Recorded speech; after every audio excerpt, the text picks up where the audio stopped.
Riptide just happened this past weekend, and it was the biggest Splatoon LAN in history with 111 teams signed up. It was so big, in fact, that they had to move Splatoon to a bigger room compared to other years.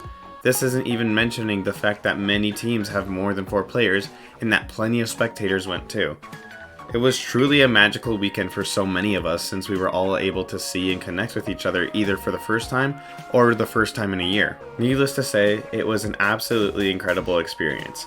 But having such high highs means that we have to come back down to our regular routines without our friends in close proximity. My name is Santana Rainfall, and today I wanted to talk about post-LAN depression. Post-LAN depression is a term that people like to use to describe how it feels after a LAN ends when you have to leave all of your friends. It's not an easy feeling to acknowledge, let alone process. I personally cried a bunch of times the day after Riptide ended when I was at the airport saying goodbyes to friends. Oh, and just to clarify, I'm not a therapist or a medical expert, so for this video, I'm just going to talk about different tips that have helped me in the past. Now with that out of the way, let's get into it. The first thing that I would recommend is to accept how you feel. Let yourself feel sad. Please let out your emotions. It's okay to feel sad, it's okay to cry, it's okay to not be okay. Real quick, if you're a man, the chances are that you've been conditioned to hold in and bottle up these emotions from ever since you were young. And I just want to say that it's okay to let out these emotions. You won't be any less of a man, and you're not going to be seen as feminine if you do happen to cry. It's okay. And honestly, that goes for anyone that doesn't identify as them. But particularly for the men in general, I wanted to look out for them.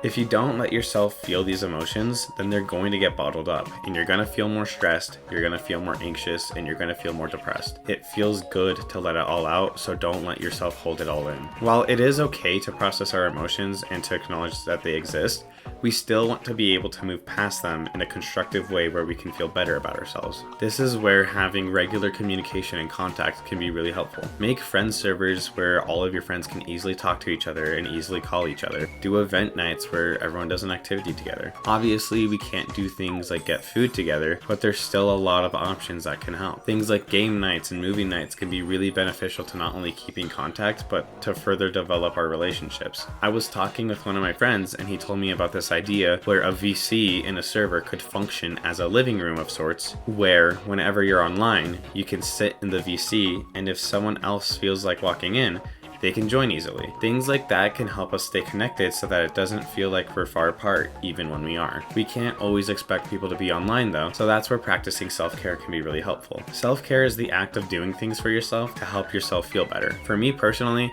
I love cookies and cream ice cream.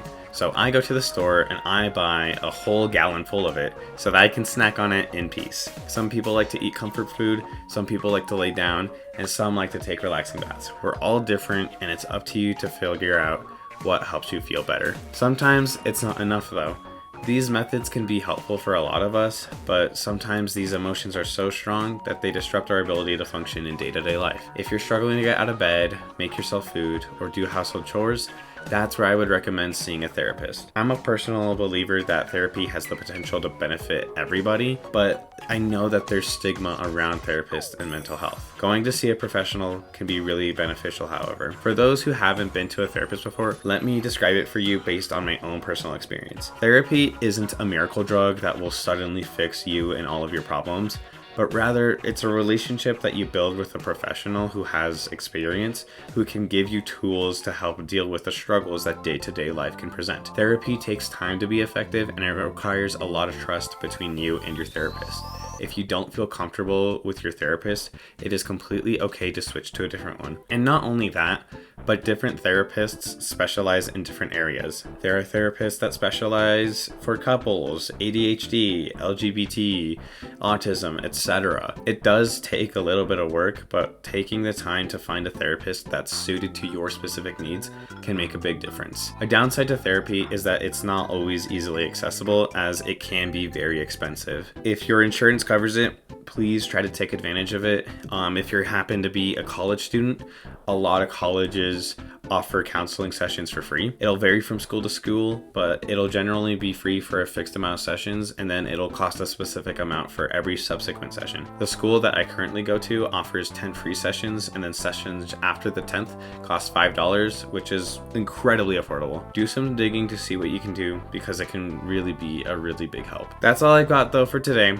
If you enjoyed today's video, please make sure to subscribe, talk to your friends, support each other, encourage each other, and have a great day.